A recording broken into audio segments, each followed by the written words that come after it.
Hola, ¿qué tal? Soy la doctora Mónica Reina y les doy la más cordial bienvenida a esta exploración clínica. A ver, hoy vamos a sumergirnos de lleno en un análisis fascinante para intentar desentrañar uno de los mayores misterios de la mente humana. Y es este. ¿Por qué la ansiedad persiste? ¿Por qué nos agota? ¿Por qué nos paraliza? Incluso cuando literalmente no hay ningún peligro real a nuestro alrededor. Bueno, pues vamos a profundizar en esto para descubrir qué es lo que de verdad está pasando ahí dentro de nuestro cerebro. Para que tengan una idea de lo que haremos hoy, esta es nuestra hoja de ruta. Rápidamente vamos a revisar el modelo cognitivo, luego pasaremos a la fase inicial del miedo automático, de ahí a la fase secundaria de reevaluación. Después trazaremos esa línea divisoria entre la ansiedad normal y la anormal y cerraremos entendiendo por qué ocurre esta persistencia de la ansiedad. Arranquemos. Así que, sección 1. El modelo cognitivo, la lente del peligro. Fíjense que el punto absolutamente crucial de este modelo cognitivo es entender algo súper importante. No es la situación per se la que dicta nuestro nivel de ansiedad, sino cómo la procesamos. O sea, es el lente que usamos. Y para tener una base teórica bien sólida aquí, necesitamos separar dos conceptos que solemos confundir. Por un lado tenemos el miedo. El miedo es puramente biológico, ¿ok? Es una alarma primitiva, automática, frente a un peligro inminente. Es el que nos grita, ¡corre! Pero la ansiedad, bueno, la ansiedad es un estado muchísimo más complejo. Es algo más cognitivo, más duradero y sobre todo orientado al futuro. Está dominada por esa vocecita constante que nos dice, ¿y qué pasaría si? Y claro, todo este viaje mental sigue un flujo bastante preciso. Un estímulo inicial, cualquiera que sea, no se convierte así como por arte de magia en ansiedad crónica. Más bien, es un proceso. Primero, atraviesa una fase 1, que es de activación automática, súper rápida, y de ahí fluye hacia una fase 2, que es mucho más elaborativa, donde nuestra mente intenta como interpretar y manejar eso que acaba de sentir. Vamos a desglosar estas dos fases paso a pasito. Pasamos a la sección 2, fase inicial, miedo automático y el modo de amenaza primal.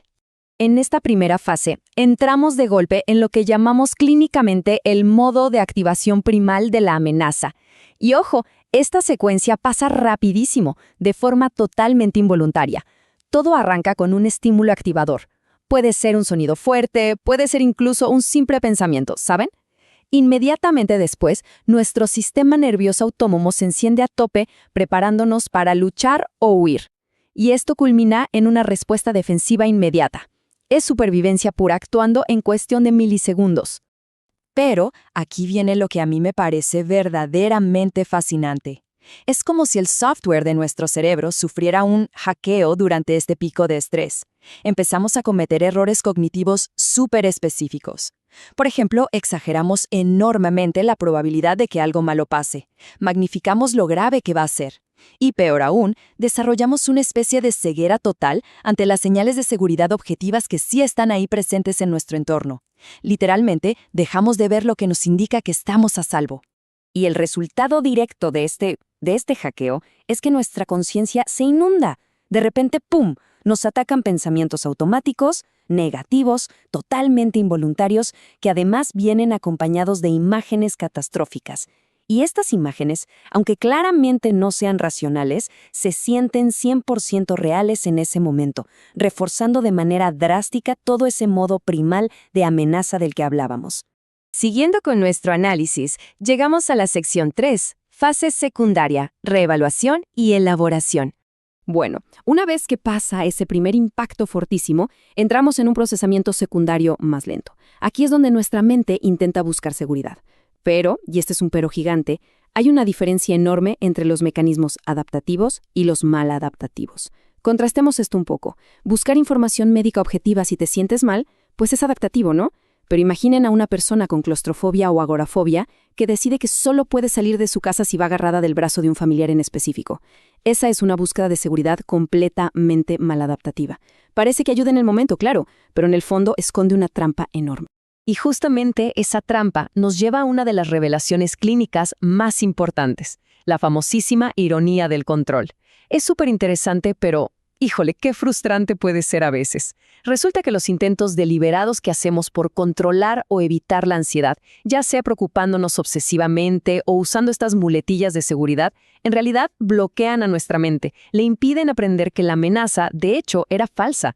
Nosotros creemos que nos estamos protegiendo, pero literal, solo le estamos echando más leña al fuego. Y a la par que hacemos esto, ocurre otro proceso súper engañoso. Una mente ansiosa empieza a evaluar sus propios recursos y llega a la conclusión de, no soy capaz de soportar esto. O sea, subestimamos drásticamente nuestras herramientas internas para salir adelante. Y esto inevitablemente genera un sentimiento muy profundo y doloroso de indefensión, una sensación de vulnerabilidad personal extrema frente al mundo entero. Bien, esto nos lleva a la sección 4. Línea clínica. Ansiedad normal versus anormal. Llegados a este punto, seguramente muchos se preguntarán, a ver, si toda la humanidad siente ansiedad en algún momento de su vida, ¿cuándo cruzamos esa línea y se convierte en un problema médico? Pues al poner ambas respuestas frente a frente, ocurre un gran momento de claridad. En la ansiedad normal hay espacio para una reflexión constructiva. Nos detenemos, analizamos la situación y luego actuamos. Hay una inhibición retrasada. Pero en la ansiedad anormal, no. Ahí el procesamiento de la amenaza es rígido, inflexible y dispara respuestas defensivas automáticas de inmediato, ignorando por completo cualquier señal o evidencia de que en realidad estamos a salvo. Entonces, en resumen, como clínicos, sabemos que una emoción normal ya mutó en un trastorno cuando vemos estos indicadores súper claros. Primero, un sistema de creencias disfuncional que no para de disparar alarmas falsas. Segundo, una persistencia agónica a lo largo de meses, a veces hasta años. Y el punto clave, el más importante de todos, cuando esta ansiedad te paraliza, deteriora tu funcionamiento diario y, francamente, te roba tu calidad de vida. Llegamos así a la sección 5. La persistencia de la ansiedad. ¿Por qué no desaparece? Y esta es la gran pregunta, ¿verdad? ¿Por qué este estado tan agotador logra mantenerse y hasta retroalimentarse, incluso cuando estamos en la total seguridad de nuestra propia sala? Bueno, el principal culpable clínico aquí se llama preocupación, y tenemos que cambiar radicalmente cómo vemos esto. A ver, solemos pensar que preocuparnos es una herramienta útil, como que nos ayuda a resolver problemas. Falso. En los trastornos de ansiedad, la preocupación es una estrategia intencional de evitación cognitiva, y es súper perjudicial porque es exactamente lo que mantiene nuestros esquemas de amenaza tan activos. Además de esto, desarrollamos un fenómeno que en la clínica llamamos ansiedad por sentir ansiedad, o el famoso miedo al miedo. Es cuando empezamos a interpretar síntomas físicos que en realidad son inofensivos, no sé, un corazón latiendo rápido, sudoración o un nudo en el estómago, y los vemos como catástrofes inminentes. Pensamos, me va a dar un infarto o me voy a volver loco. Y adivinen qué, esa interpretación catastrófica agarra y reinicia absolutamente todo el ciclo de pánico, una y otra vez. Así que todo esto nos empuja a la gran interrogante que le da sentido a toda nuestra explicación de hoy. ¿Cómo interrumpimos este ciclo cognitivo que se alimenta a sí mismo? Si sabemos que nuestro software mental está como secuestrado por estos sesgos automáticos y por estas conductas de evitación que no nos sirven, entonces, ¿cuál es la solución desde la terapia para por fin apagar esa alarma?